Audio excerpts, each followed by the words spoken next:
बिस्मिल्लाहिर्रहमानिर्रहीम। अब हमारे पास है सिक साइनस सिंड्रोम। ठीक है, अब इसमें हमारे पास क्या होती है कि ये ऐसे नोड की डिजीज़ है। जैसे ही हमारे पास फाइब्रोसिस अंडरलाइन पैथोलॉजी है कि फाइब्रोसिस इस्कीमिया या फिर ऐसे नोड डिजनरेट कर जाए तो हमारे पास जो है वो ऐसे नोड की डिजीज़ हो जाती है जिसको हम कहते हैं सिक साइनस सिंड्रोम। ठीक है, अब जो मरीज़ आता है वो आएगा इमरजेंसी के अंदर, डिजीनेस उसको हो रही है। ठीक है, पैल्पिटेशंस हो रही हैं साथ में और उसको सिनकपी है। ठीक है, मतलब कि बेहोश हो जाएगा, बेहोश हो गया, वो कहेगा हाय में चक्कर आ रहे हैं। ठीक है, पैल्पिटेशन तो सिनकपी। ठीक है, हार्ट की ही कोई डिजीज़ है, मोस्ट लाइकली वो किस वजह से है, वो ऐसे नोड की वजह से है। Fibrosis due to underlying fibrosis ischaemia and degeneration of the SA node, और ये साइनोइटल डिजीज़ है। और इसमें हमारे पास जो है ना ये ओल्ड लोगों में ज़्यादा होती है, जैसे कि बाबा जी आएंगे हमारे पास या फिर जो है ना वो बीबियाँ आती हैं। और हमारे पास जो है ना वो पेशेंट को हमेशा जो है ना वो टैकी ब्रैडी सिंड्रोम चल रहा होता है। ठीक है, इसमें टैकी ब्रैडी सिंड्रोम का मतलब है कि ऑल्टरनेटिवली दोनों चीज़ें चल रही होंगी। ठीक है, अब हमारे पास जो है ना वो कॉमन इसकी जो फीचर्स हैं वो हैं साइनस ब्रेडी, या फिर हमारे पास जो है ना वो ऐसे ब्लॉक साइनस रस्ट चल रही होती है, या फिर हमारे पास पैरोक्सिस्मल एट्रियल टैकीकार्डिया या फिर एट्रियल फिब्रिलेशन। ठीक है, इन सब चीज़ों के साथ atrial tachycardia, atrial fibrillation, sinus bradycardia, ठीक है, ऐसे ब्लॉक वाले सिम्टम, साइनस रेस्ट वाली, ये सारी चीज़ें जो है ना वो इसमें चल रही होती हैं। ठीक है, टैकी ब्रेडी सिंड्रोम इसलिए हम कहते हैं क्योंकि ये सब उसमें चल रहा होता है। ठीक है, अब इसमें जो है ट्रीटमेंट है, इसमें हमें परमानेंट पेसमेकर डालना ही पड़ता है, और इसमें हमारे पास जो है ना वो ट्रीटमेंट ऑफ चॉइस जो है वो आएगी परमानेंट पेसमेकर। ठीक है, और हम इसमें जो है ना वो एट्रियल पेसिंग भी करते हैं due to prevent atrial fibrillation. ठीक है, अब हमारे पास जो है ना वो एमसीक्यू आता है कि सिनकपी जो है वो किस चक्कर में हो रही होती है। ठीक है, इसमें तो सिक साइनस सिंड्रोम में या फिर आयोटिक सिनकपी जो है वो हमने देखा कि एक आती है सिक साइनस सिंड्रोम में जो कि साइनेट्रल डिजीज़ है, उसमें हमारे पास सिनकपी इसके साथ पेशेंट प्रेजेंट कर सकता है। दिल का जो मरीज़ है वो सिनकपी बेहोश होकर सिक साइनस सिंड्रोम के साथ आ सकता है, या फिर आयोटा की स्टेनोसिस की वजह से ठीक है आ सकता है। और हमारे पास होता है ना वो हाइपरट्रॉफिक जो है ना वो जब हाइपरट्रॉफिड हो जाते हैं ना मसल्स, उस वाली कंपनसेटेड जो है ना वो डिजीज़ होती है ना, उसमें भी हमारे पास जो है ना वो सिनकपी आ सकती है। ठीक है, ये जो आपने ये वाली चीज़ें याद रखनी है। ठीक है, अब हमारे पास जो नेक्स्ट चीज़ आती है वो आती है हार्ट ब्लॉक। ठीक है, ये ऐसे नोड के पॉइंट के ऊपर था, अब एवी पॉइंट के एवी ब्लॉक को भी हम हार्ट ब्लॉक कहते हैं। एवी ब्लॉक आ गया, ठीक है, एवी नोड आप एवी ब्लॉक एवी वेल्व कह लें। ठीक है, उस पॉइंट के ऊपर जो ब्लॉक होता है उसको हम हार्ट ब्लॉक कहते हैं, या फिर बंडल ब्रांच ब्लॉक्स भी हमने पढ़ने हैं। अब हार्ट ब्लॉक जो है या फिर वो एवी ब्लॉक हो सकता है, ठीक है, या फिर वो बंडल ब्रांच ब्लॉक हो सकता है। ठीक है, एंगल हम चेंज कर रहे हैं। ठीक है, इसको हम हार्ट ब्लॉक में एवी ब्लॉक या फिर बंडल ब्रांच ब्लॉक, हमें चीज़ याद रखनी है, या फिर एवी नोड का ब्लॉक हो गया या फिर बंडल ब्रांच ब्लॉक हो गया। ठीक है, block in the AV node और bundle of His cause the atrioventricular block. सब उसने कहा है कि चाहे वो एवी नोड के पॉइंट के ऊपर हो या फिर वो बंडल ऑफ हिज के पॉइंट के ऊपर हो, ये एवी ब्लॉक्स ही कहलाते हैं।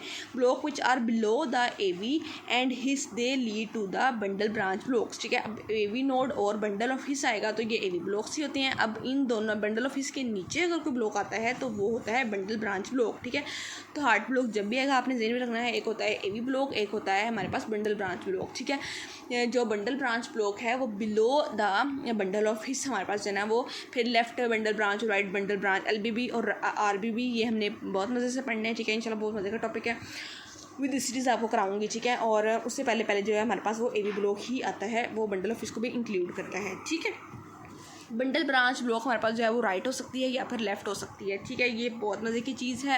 ये होती क्यों है? ड्यू टू फाइब्रोसिस है, स्कारिंग है, हर चीज़ में अंदर पैथोलॉजी आती है। ड्यू फाइब्रोसिस हो गया, स्कारिंग हो गया, एक्यूट है तो किसी भी स्कीमिया की वजह से, अगर वो हार्ट था उसको ब्लड सप्लाई नहीं हो रही प्रॉपर, एमआई हुआ था, या फिर उसको मायोकार्डाइटिस था, इन तीनों में के उसको ब्लड सप्लाई नहीं मिल रही, वो एमआई में मरीज़ है। ठीक है, उसमें कोई ब्लॉक है या फिर इन्फ्लेमेशन हो रही है। ठीक है, तो मायोकार्डाइटिस, हार्ट अटैक और स्कीमिया एक्यूटली फाइब्रोसिस कराती है, और फिर हमारे पास बंडल ब्रांच ब्लॉक की तरफ मरीज आता है। ठीक है, क्रॉनिकली अगर किसी बंदे को हाइपरटेंशन चल रही हो या फिर कोरोनरी आर्टरी कोई डिजीज़ चल रही हो, हाइपरटेंशन विच इज़ क्रॉनिक। ठीक है, तो ये सारी जो है वो एक्यूट में आती है, क्रॉनिक में हाइपरटेंशन और कोरोनरी आर्टरी डिजीज़, ये बंडल ब्रांच ब्लॉक कराती है। अब right bundle branch block it's very important. ठीक है, इसका जो निमोनिक होता है वो होता है marrow.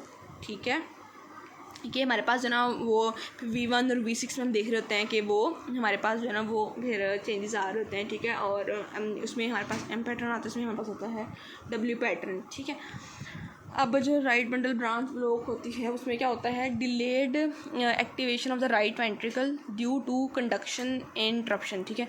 Right bundle branch block में जो है राइट वेंट्रिकल जो होती है उसमें हमारे पास जो कंडक्शन है प्रॉपर्ली नहीं हो रही होगी, ठीक है, या फिर एक्टिवेट नहीं हो रही होती, ठीक है।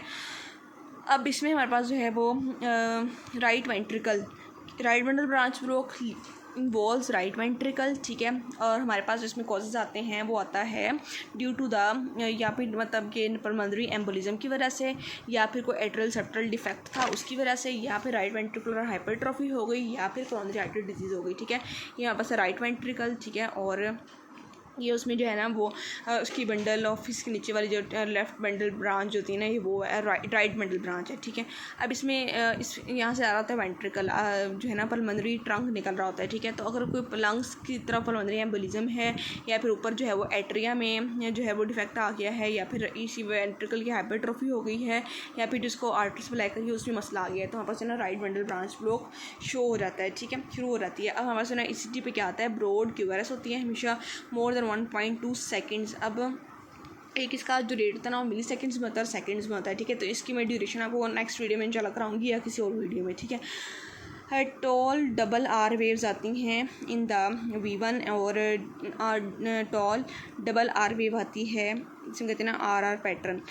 QRS होता है ना हमारे पास ये वाला, जिस तरह से ये बना भी होगा यहाँ पे, ठीक है। इतने ना PQRS और ये आता है ना T, ठीक है। तो अगर R वेव जो है ना वो बहुत ज़्यादा होती है उसमें V1 में ना R वेव वो डोमिनेट होती है, ठीक है। तो ये RR पैटर्न इसे हम कह दिया, और साथ में हमने इससे मिलता जुलता होता है, ठीक है। साथ में से हमने कह दिया कि M पैटर्न बन रहा है, ठीक है। और अगर W जो है ना वो डीप एस वेव आएगी, लीड टॉल और हाँ, ठीक है, लीड डीप, इसको आप V6 में क्या होता है हमेशा हमारे पास जो है ना वो एस वेव जो है वो डीप होती है, तो हमने से कहते हैं हमारे पास ना थोड़ा सा W पैटर्न बन जाता है, ठीक है।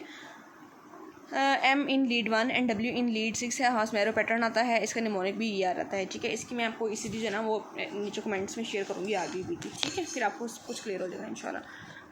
अब जो LBB है वो उसी तरह से लेफ़्ट वेंट्रिकल आ गया, ठीक है। इसमें से आगे से एओर्टा निकल रहा होता है, ठीक है।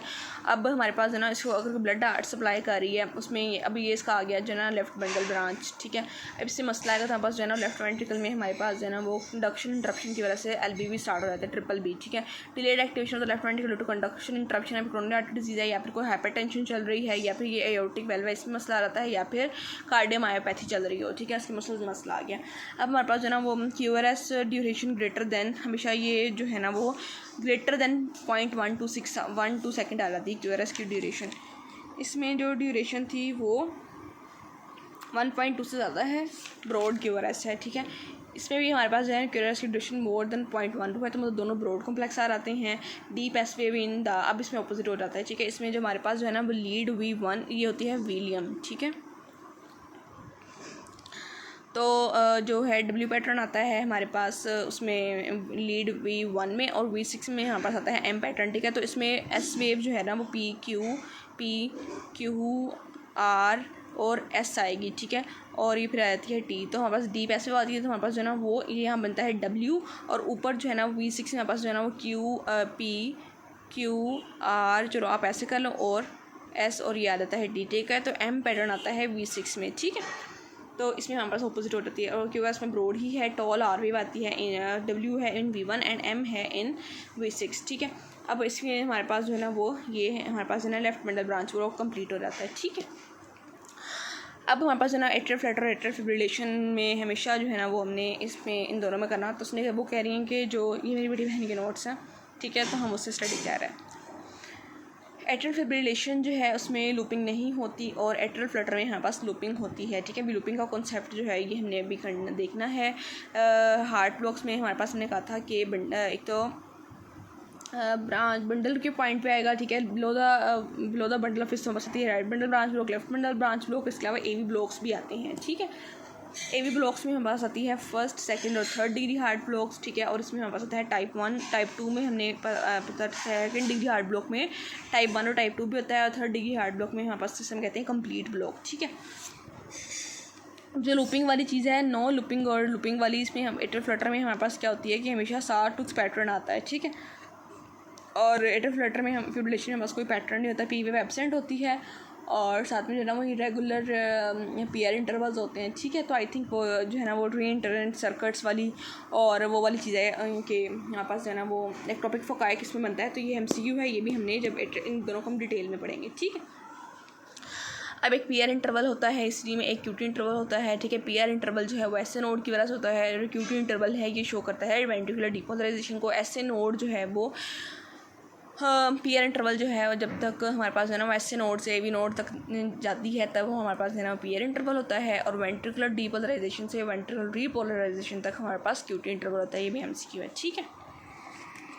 अब हमारे पास है ना वो फर्स्ट डिग्री AV ब्लॉक है विच इज़ वेरी इंपॉर्टेंट। इसमें हमारे पास है ना पीआर इंटरवल हमेशा प्रोलॉन्ग होता है, मोर देन 0.2 सेकेंड्स या फिर मोर देन 200 है मिली सेकेंड्स होता है। तो हमारे पास है ना पीआर इंटरवल अगर प्रोलॉन्ग होगा ऐसे नोड से भी नोड तक जाने तक अगर टाइम लग रहा होगा तो हम इसे कहते हैं कि फर्स्ट डिग्री हार्ड ब्लॉक आ गया है। Each P wave has a subsequent QRS complex and there no miss beats, कोई मिस बीट नहीं होती, सिर्फ और सिर्फ जो है ना पीआर इंटरवल जो है ना वो इन लेंथन होता रहता है, ठीक है। और कॉजेज में आता है एजिंग की वजह से, डिजिटलिस डायडॉक्सिन टॉक्सिसिटी की वजह से आता है, जो एथलीट्स एंड वेगल टोन ज़्यादा होती है उनमें आ आता है, एक्यूट रूमेटिक फीवर में आता है, एक्यूट इंफीरियर वॉल MI में आता है, और इलेक्ट्रोलाइट डिस्टर्बेंस में, ठीक है। ये बड़े अच्छे MCQ हैं, अपने याद रखना है। Electrolyte imbalance, inferior wall MI, rheumatic fever, और डिजिटलिस टॉक्सिसिटी और इंक्रीज वेगल टोन। ट्रीटमेंट में हम फर्स्ट डिग्री हार्ट ब्लॉक में सिम्टोमेटिक कोई ट्रीटमेंट नहीं देते, और फिर हम देते हैं सिम्टोमेटिक ट्रीटमेंट में एट्रोपिन जो कि बेस्ट इनिशियल ट्रीटमेंट है, या फिर pacemaker which is most effective treatment, ठीक है। सेकंड डिग्री हार्ट ब्लॉक में मोबिट्स टाइप 1 आता है जिसको हम वेंकी बैक फिनोमेना भी कहते हैं, और मोबिट्स टाइप 2 आता है, ठीक है। अब मोबिट्स टाइप 1 में हमारे पास जो है वेंकी बैक है, इसमें EKG shows progressive prolongation of the PR interval until a P wave is completely blocked and a ventricle beat is missed, QRS miss हो रहा है इसमें, और स्लोली जो है ना प्रोग्रेसिव प्रोलॉन्गेशन होती है पीआर इंटरवल की। जबकि इसमें हमारे पास जो है टाइप 2 में क्या होता है, block beat occur suddenly and is not preceded by change the, अचानक कोई सिंक्रोनिसी नहीं होती, ठीक है, अचानक से वो बीट मिस हो जाती है, और इसमें जो है ना पीआर इंटरवल प्रोलॉन्ग नहीं हो रहा होता है, ठीक है।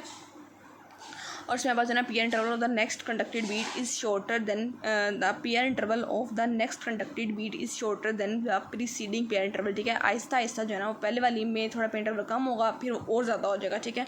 Patient is equipped with a pacemaker which cuts and to sustain the regular ventricular rhythm, ठीक है। पेशेंट इस हम इसमें एक पेस मेकर लगाते हैं टाइप 2 में, ठीक है, which cuts and to sustain the regular ventricular rhythm को वो कंटिन्यू करता है, ठीक है। इसमें हम पेस मेकर लगा देते हैं, इसमें भी पेस मेकर का हमने कोई जिक्र नहीं किया, ठीक है। अच्छा, इससे बेहतर है कि हम इसको अलग से ही पढ़ें, ठीक है, पहले टाइप 1 को। अब उसने इसमें कहा है कि the PR interval of the next conducted beat is shorter than the preceding PR interval, R interval narrows progressively up to the drop beat, ठीक है। जो 2 R वेव्स का इंटरवल है वो भी कम होता रहता है। PRR interval after block beat is always less than twice the RR interval of the conducted beats, ठीक है। इसमें RR इंटरवल भी चेंज हो रहा होता है, ठीक है। जो आगे आने वाला आफ्टर द ब्लॉक बीट जो है ना वो हमेशा 2 गुना कम होता है पिछले वाले RR इंटरवल से, ठीक है। तो इसमें हमने पीआर इंटरवल भी देखना है और RR इंटरवल भी देखना है, ठीक है। साइट ऑफ ब्लॉक जो है वो हमेशा यूजुअली AV नोड होती है, और हमारे पास जो है ना ये QRS यूजुअली नॉर्मल इन विड्थ होता है। कॉजेज है degenerative changes in the AV node, diaphragmatic myocardial infarct, digitalis toxicity है, मायोकार्डाइटिस है, रूमेटिक फीवर है, या फिर इंक्रीज वेगल टोन, तकरीबन मिलता जुलता टाइप 1 से है, ठीक है। और हमारे पास जो है ना इसमें फिर हमें देखना होता है कि जब हम एट्रोपिन देते हैं टाइप 1 में तो frequently shorten the PR interval and increase AV conduction, ठीक है। तो जो ब्लॉक है उसको कवर करने की कोशिश करता है और AV कंडक्शन ज़्यादा कराता है और पीआर इंटरवल को शॉर्टन करता है। Consequences of progression to the complete heart, consequence बात आती है कंप्लीट हार्ट ब्लॉक में भी कन्वर्ट हो जाता है, ठीक है। और इसके फोकस यूजुअली जंक्शनल,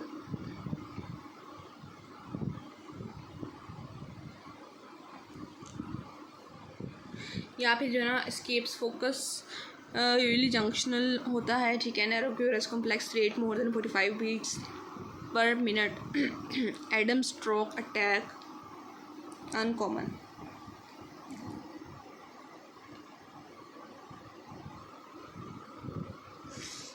जो इन दोनों को कंपेयर करते हैं ना, टाइप 2 वाले में हमेशा ये एस्केप फोकस होता है इंफ्रा जंक्शनल, यूजुअली जंक्शंस का मतलब है एवी नोड वाला, ठीक है। तो इसमें एस्केप फोकस जंक्शन पे भी बन जाता है एवी नोड वगैरह के ऊपर, ठीक है। जबकि इसमें एस्केप फोकस जो है ना वो इंट्रा जंक्शनल होता है, यूजुअली वेंट्रिकुलर होता है, और इसमें हमारे पास नैरो क्यूरस होता है, इसमें हमारे पास वाइड क्यूरस कॉम्प्लेक्स होता है, rate more than 45, rate less than 45, और एडम स्ट्रोक अटैक, इसमें एडम स्ट्रोक अटैक अनकॉमन है, इसमें कॉमन है, ठीक है। जंक्शनल एस्केप में present with the infrahisian block, ठीक है। अब ट्रीटमेंट जो है इसमें हमारे पास pacemaker followed by the atropine followed by the pacemaker, जब इसमें परमानेंट पेस मेकर ही इज़ द ऑप्शन है, वाहिद ऑप्शन, ठीक है। टाइप 2 में हमें कभी भी आपने एट्रोपिन नहीं देनी, ठीक है। एक ये चीज़ आ गई।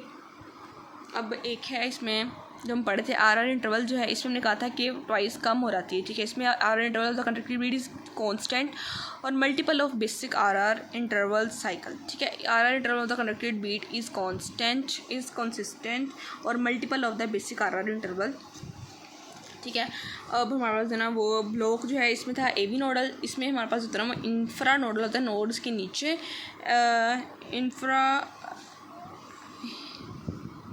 इंफ्राहीजियन का मतलब आपने मुझे बताना है, मुझे इसका नहीं पता, सॉरी, ये मैं अभी सर्च करती हूँ। यूजुअली वाइड क्यूरस है, इसमें ज़्यादा यूजुअली नॉर्मल एंड विड्थ, इसमें यूजुअली वाइड होता है विद इंफ्राहीजियन नैरो विद इंफ्राहीजियन। अच्छा, एक्सटेंसिव इसमें जो कॉजेज थे वो थे ये सारे एवी नोड में डिजेनरेटिव चेंज आई, diaphragmatic in myocardial infection, digital toxicity इसमें आते हैं हमारे पास degenerative changes Purkinje system, massive calcification the mitral and aortic valve, ठीक है। पर कंजी सिस्टम में इंफ्रा जो है जंक्शनल है, तो हमारे पास आएगा degenerative extensive interior wall MI, degenerative changes in the His bundle of His Purkinje system, massive calcification of the mitral and aortic valve, ठीक है। इसमें हमारे पास no effect of carotid sinus pressure इसमें था। टाइप 1 हार्ट ब्लॉक में carotid sinus pressure में increase degree of block, ठीक है। Carotid sinus pressure no effect, it improves with the carotid sinus. इसमें हम अगर टाइप 1 में कैरोटिड साइनस मसाज देते हैं तो हमारे पास जो है ना वो में इंक्रीज डिग्री ऑफ ब्लॉक, जबकि इसमें जो है it improves with the carotid sinus massage, ठीक है। बच्चों सारे एमसीक्यूज हैं, आपने तैयार रखने हैं। टाइप 1 में आप एट्रोपिन देते हो, इससे आप कभी भी एट्रोपिन नहीं देते, ठीक है। इसमें कंप्लीट हार्ट ब्लॉक में जाने का खतरा होता है। एस्केप फोकस जंक्शनल होता है, इसमें जो है ना एस्केप फोकस इंट्रा जंक्शनल ही होता है, ठीक है। वाइड नैरो कॉम्प्लेक्स की वजह होती है, rate more than 45, Adam stroke uncommon, इसमें एडम स्ट्रोक जो है ना वो कॉमन होता है, ठीक है। Atropine followed by the pacemaker, जिसके atropine pacemaker is the only option, ठीक है।